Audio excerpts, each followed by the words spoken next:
जय महाराष्ट्र मित्रांनो, नमस्कार. आपण बघताय मराठी मसाला. राज्याच्या राजकारणातून एक महत्त्वाची बातमी. एकनाथ शिंदेंना जोरदार धक्का.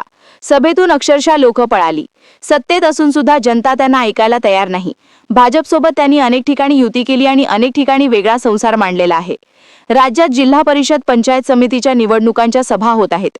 एकनाथ शिंदे यांच्या सभेत मोठी गर्दी जमणार असा त्यांचा विश्वास होता. मात्र लोकांनी अक्षरशः रिकाम्या खुर्च्या दाखवल्या. अजितदादा आमच्या गेलेत आणि यांना सभा घ्यायच्या आहेत, त्यामुळे आम्ही सभेत थांबणार नाही, अशी भूमिका जनतेने घेतल्याची महत्त्वाची माहिती आहे. नेमकं काय झालं हे सविस्तर बघण्यासाठी आधार चॅनलवर तुम्ही नवीन असाल तर चॅनल सबस्क्राईब करून बेल आयकॉन प्रेस करा. आणि जर तुम्ही शेवटपर्यंत व्हिडिओ पाहाल तर तुम्हाला नक्कीच अजितदादा यांच्यावर जनता किती प्रेम करते हे दिसेल. आपण सविस्तर बघूया. शिंदे गटाची सभा फसली.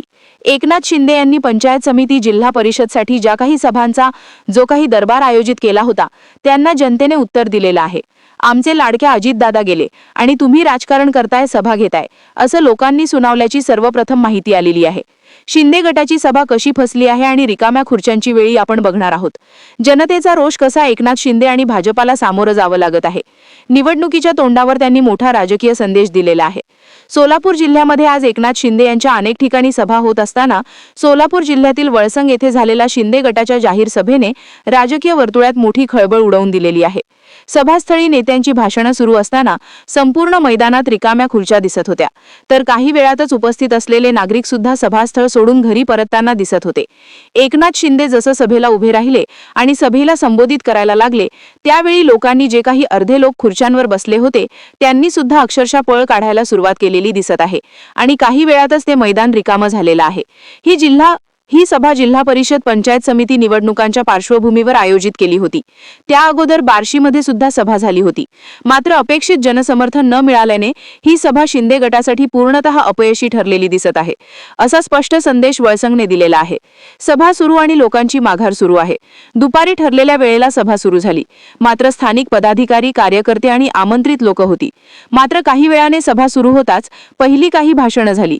त्यावेळी जे काही जनता होती, मात्र एकनाथ शिंदे जसे सभेच्या ठिकाणी आले त्या ठिकाणी एकनाथ शिंदे यांनी भाषण करण्यास सुरुवात केली. अगोदरच एकनाथ शिंदे यांच्यावर 2 ते 3 वर्षापूर्वीचा ठाकरे यांचा पक्ष आणि चिन्ह चोरल्याचा जनतेला राग आहे. तसेच उद्धव ठाकरे यांची खुर्ची करून स्वतः सत्ता जाऊन मुख्यमंत्री झाल्याचा सुद्धा शिंदेंचा राग आहे. जनता याला उत्तर देणारच होती. मात्र आता पंचायत समिती, जिल्हा परिषदांच्या निवडणुका राज्यात अनेक ठिकाणी होत आहेत. त्यामध्ये शिंदेंच्या सभास्थळी जनतेने त्यांना रोष दाखवल्याचं दिसत आहे. अनेक खुर्च्या आधीच रिकाम्या होत्या. सभा सुरू होताच अनेक ठिकाणी छोटी भाषणं झाली. मात्र लोक उठून घरी निघून आले. काही ठिकाणी खुर्च्यांवर चादरी नव्हत्या. शेवटच्या रांगा तर पूर्णपणे ओसाड होत्या. महिलांची संख्या तर अत्यल्प होती. महिला ज्या सभेमध्ये असतात त्यामध्ये मतांचे राजकारण हे मोठं होतं, परंतु या सभेत महिला नव्हत्याच. त्यामुळे सुद्धा शिंदे गटाचा यामध्ये विजय होणार नाही हे निश्चित आहे. कारण महिलांचे ज्या पक्षाला मतं मिळतात त्या घरातली सगळी मतं त्या पक्षाला पडतात. परंतु यामध्ये महिला नसल्याने शिंदे गट चिंतेत होता. तरुण वर्ग जवळपास यामध्ये अनुपस्थित आहे हे सुद्धा दिसलं. त्यामुळे राजकीय जाणकारांचे ही सभा जनतेने नाकारल्याने सर्वच्या सर्व असल्याची प्रतिक्रिया दिली आहे. लोक त्यावेळी म्हणत होती की आमचा लाडका अजितदादा गेला, आता हे कोण? सभेतून लोक थेट बाहेर पडताना अनेक नागरिकांनी अशा प्रतिक्रिया दिल्या. आमचा लाडका अभिनेता अजित पवार गेला आणि आता हे लोक सभा घेत आहेत, आम्हाला हे बघवत नाही. काही लोकांनी सांगितले की आम्ही सभा घेणार नाही आणि निवडणुकांमध्ये अजितदादा यांच्या जे काही पक्षाबरोबर आम्ही राहणार. परंतु शिंदे असेल किंवा फडणवीस असतील, यांनी तो शब्द पाळला नाही आणि ते 2 ते 3 दिवसांपासून सभा घेत सुटत आहेत आणि आपल्या पक्षाचा राजकीय जो काही प्रचार पुरेपूर करत आहेत. महाराष्ट्रातील जनता अजून दुःखातून निघाली सुद्धा नाही आणि यांना राजकारणात पडले आणि अनेक ठिकाणी सभा घेत उधळत जात आहेत. त्यामुळे जनतेने त्यांना या सभेमध्ये धडा शिकवण्याचा दिसत आहे. त्यामुळे ही सभा आमच्यासाठी नाही, तर ही फक्त सत्तेसाठी सभा आहे. आम्हाला विकास हवाय, पक्षांतर करणारे नेते नको, अशी प्रतिक्रिया सोशल मीडियावर वेगाने व्हायरल होत असून शिंदे गटाच्या ग्रामीण पक्षावर मोठे प्रश्नचिन्ह निर्माण झालेले दिसत आहे. अजित पवार हा फॅक्टर यावेळी निर्णायक ठरला. वळसंग आणि परिसरात अजित पवार यांचा प्रभाव पूर्वीपासूनच मजबूत राहिला आहे. अनेक ग्रामपंचायती, पंचायत समिती सदस्य, जिल्हा परिषद प्रतिनिधी हे पूर्वी राष्ट्रवादीशी जोडलेले होते. अजित पवार यांची अनुपस्थिती तसेच त्यांच्याशी भावनिक नातं असलेल्या मतदारांमध्ये नाराजी स्पष्टपणे दिसून येत होती. राजकीय अभ्यासकांच्या मते अजित पवार हा फक्त नेता नव्हता, तो ग्रामीण मतदारांचा विश्वास होता. तो विश्वास शिंदे गटाला मिळालेला दिसला नाही. जिल्हा परिषद पंचायत समिती निवडणुकीआधी धोक्याची घंटा जी काही सत्तेतल्या 2 पक्ष आहे त्यांच्यासाठी आहे.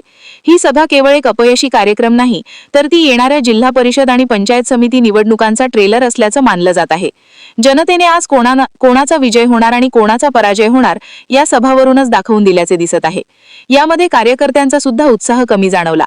मतदारांचा प्रतिसाद तर थंडच दिसला. स्थानिक नेतृत्वावर जनतेने अविश्वास दाखवला. वरून आलेले नेते अशी प्रतिमा, हे सगळे मुद्दे शिंदे गटासाठी धोक्याची घंटा ठरत आहेत. कार्यकर्त्यांमध्ये कुजबूज आहे. सभा संपल्यानंतर शिंदे गटाच्या कार्यकर्त्यांमध्ये नाराजीची कुजबूज सुरू झाली आहे. इतकी तयारी करूनही लोक आले नाहीत. नेत्यांची नावं लोकांना भावना नाहीत. फक्त भाषणांनी निवडणूक जिंकता येत नाही. काही स्थानिक पदाधिकाऱ्यांनी तर माध्यमांशी बोलण्यास नकार दिला हे विशेष. रिकाम्या खुर्च्या हे राजकीय प्रतीक होतं का? राजकारणात रिकाम्या खुर्च्या म्हणजे केवळ अनुपस्थिती नाही, तर जनतेच्या नाराजीचं हे प्रतीक असतं. आज भाषण सुरू असताना अनेक ठिकाणी हजारो रिकाम्या खुर्च्या होत्या. घोषणा देताना सुद्धा लोक नव्हती. टाळ्यांचा आवाज सुद्धा नव्हता. शिंदे गटाचे हे ग्रामीण महाराष्ट्रातील दावा कमकुवत असल्याचे स्पष्ट दिसत आहे. त्यांच्या विधानसभेला अनेक आमदार आले, खासदार सुद्धा आले, परंतु त्यांची पकड आहे ती इतर पक्षांसारखी नाही. त्यामुळे शिंदे यांची ही आजची सभा ही मोठी फेल गेल्याचे चित्र होतं. त्यामुळे सत्तेसाठी पक्ष बदलणाऱ्या यांना जनता ओळखते. रिकाम्या खुर्च्यांनी हे उत्तर दिले आहे. हा जनतेचा अपमान आहे, अशी सोशल मीडियावर अनेक ठिकाणी ही चर्चा जोरदार रंगताना दिसली. शिंदे गटासाठी पुढचा मार्ग आता कठीण झालेला आहे.